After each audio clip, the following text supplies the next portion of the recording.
नमस्कार, coffee with किलकारी में आप सबका स्वागत है। आज हमारे दूसरे अंक में, कॉफ़ी विथ किलकारी के दूसरे अंक में हमारे साथ किलकारी में वर्षों से काम करते आ रहे शंकर सर हमारे साथ मौजूद हैं। आइए उनसे उनका परिचय लेते हैं और उनका अनुभव किलकारी के साथ कैसा रहा साझा करते हैं। तो आप शंकर सर, आपसे कॉफ़ी विथ किलकारी के दूसरे अंक में मैं ये जानना चाहूँगा कि आपका सबसे पहले शुरुआत करते हैं आपके परिचय से।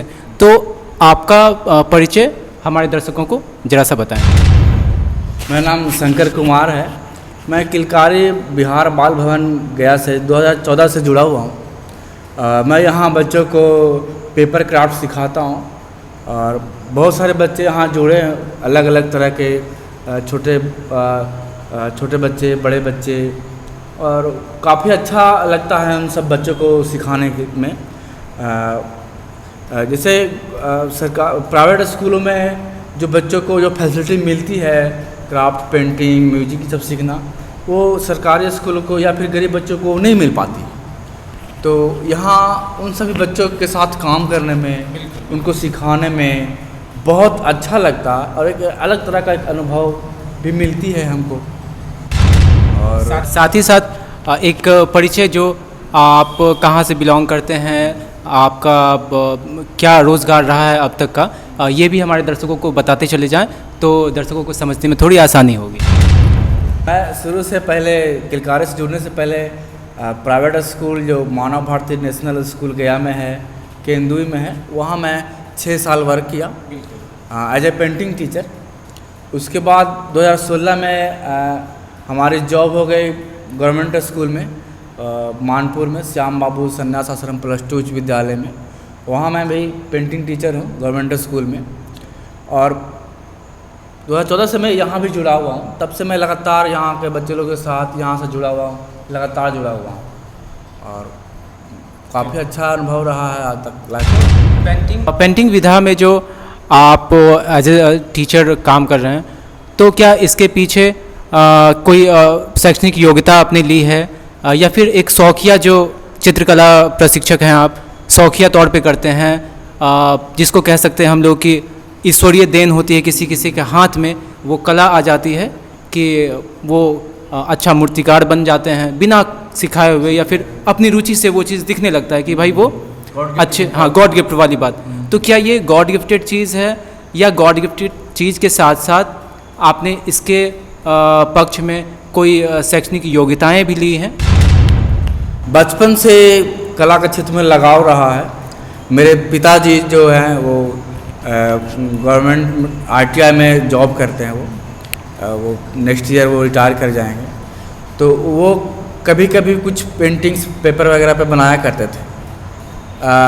तो मैं उनको देखता था। एक बार जब उनके साथ में छोड़ा था तो उनके साथ था, तो वो एक गांव में बकरी खेत में चल रही थी, तो वो बकरी को देखकर वो पेंटिंग बनाया पेन से ही। अच्छा। हाँ, तो काफ़ी अच्छा लगा हमको लगा कि जब पिताजी बना सकते हैं तो हम भी बना सकते हैं। अच्छा, रुचि वहीं से रुचि जाग गई।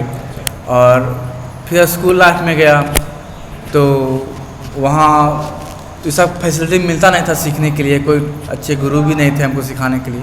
पता भी नहीं था कि गया जैसा क्षेत्र में ये सब सिखाया जाता है, पेंटिंग का इंस्टीट्यूट है या कोई कोचिंग है या कोई स्कूल है, जानकारी भी नहीं थी।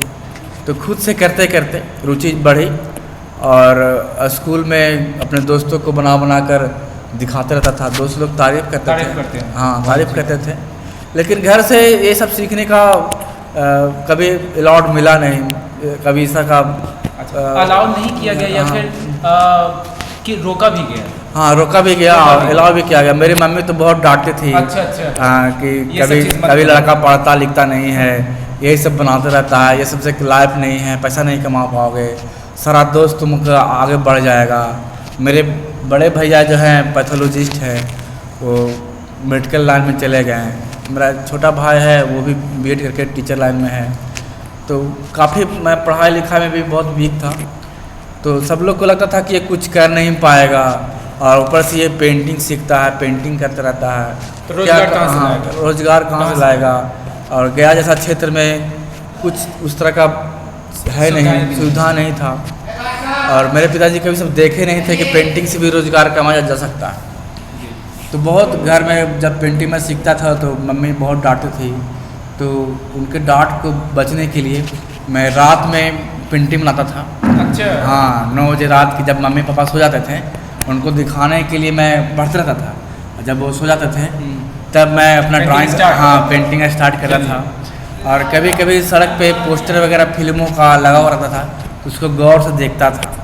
या घर में भगवान का फोटो है, हनुमान जी हैं, गणेश जी हैं, कृष्णा जी हैं, उनको देख देख कर बहुत अट्रैक्टिव होता था उनके जो लाइन्स को देखकर, और घर पे प्रैक्टिस किया करता था। अब जो स्थिति है कि आप एक अच्छे रोजगार से भी जुड़े हुए हैं और बदौलत अपनी चित्रकारी के, अपने हस्तकला विषय को लेके, तो अब कैसा उनका रवैया है घर का?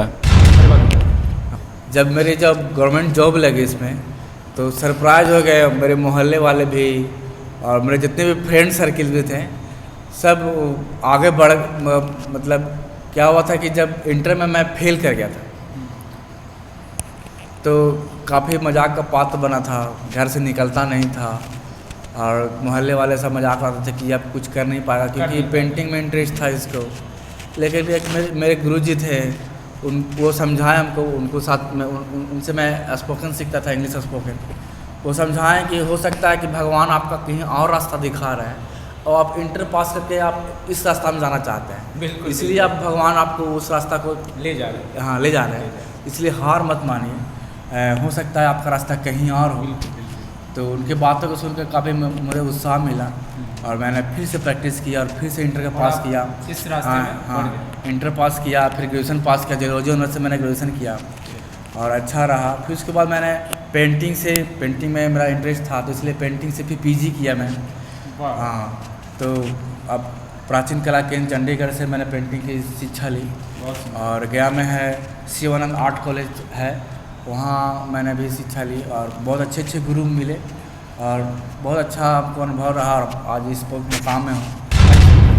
अब हमारे दर्शक आपसे ये जानना चाह रहे होंगे कि किलकारी से जुड़ के जो अनुभव आपका रहा है वो बाकी जगहों को आप देखे हैं, बाकी संस्थानों में आपने काम किया है, विद्यालय से आप जुड़े हुए हैं, तो वहाँ के कामकाज और जो आप कामकाज का तरीका और जो प्रक्रिया है किलकारी में अपनाई जाती है उसमें कितना भेद आपको लगता है? इस पे ज़रा सा प्रकाश डालें ताकि हमारे दर्शक भी जान पाएँ। बाकी सब जगह में मैं जो काम किया हूँ प्राइवेट स्कूल में या सरकारी स्कूल में, वहाँ एक बंदिश होती है और आर्ट के क्षेत्र में खासकर कलाकारों को बंदिश में काम करना पसंद नहीं है। यहाँ बिल्कुल आज़ादी है अपने मन से अपनी कला को दिखाने का, बच्चे लोग को अपने हिसाब से सिखाने का, कोई रूटीन नहीं, आराम से आप जो चाहते हैं वो सिखा सकते हैं, बच्चे लोग भी सीखते हैं। तो एक अलग यहाँ का माहौल है काम करने में। यहाँ जो भी कलाकार जुड़ेंगे उनको लगता है कि ये घर है, परिवार है और बहुत ही मज़ा आता है यहाँ काम करने में। यहाँ से लगता है कि छोड़ना कि अपने आत्मा निकल जाता है, ऐसा फील होता है। तो यहाँ का माहौल शायद ही दुनिया में कहीं ऐसा जगह होगा जहाँ इस तरह का माहौल मिल सके इंसान को या कलाकार को, जहाँ आज़ादी से काम कर सके, सारे सुविधाएं मिलती हैं कलाकार को, रिस्पेक्ट मिलता है। एक कलाकार को और क्या चाहिए? धन्यवाद शंकर सर। ये हमारे बीच शंकर सर थे जो यहाँ पे किलकारी में हमारे साथ वर्षों से हस्तकला प्रशिक्षक हैं और बच्चों के साथ मिलजुल के हस्तकला का प्रशिक्षण करते आ रहे हैं। तो आज का अंक यहीं पे समाप्त करते हैं और थैंक यू शंकर सर फिर से आपका, और मिलते हैं अगले अंक में। मेरा नाम प्रणव है। Thank you.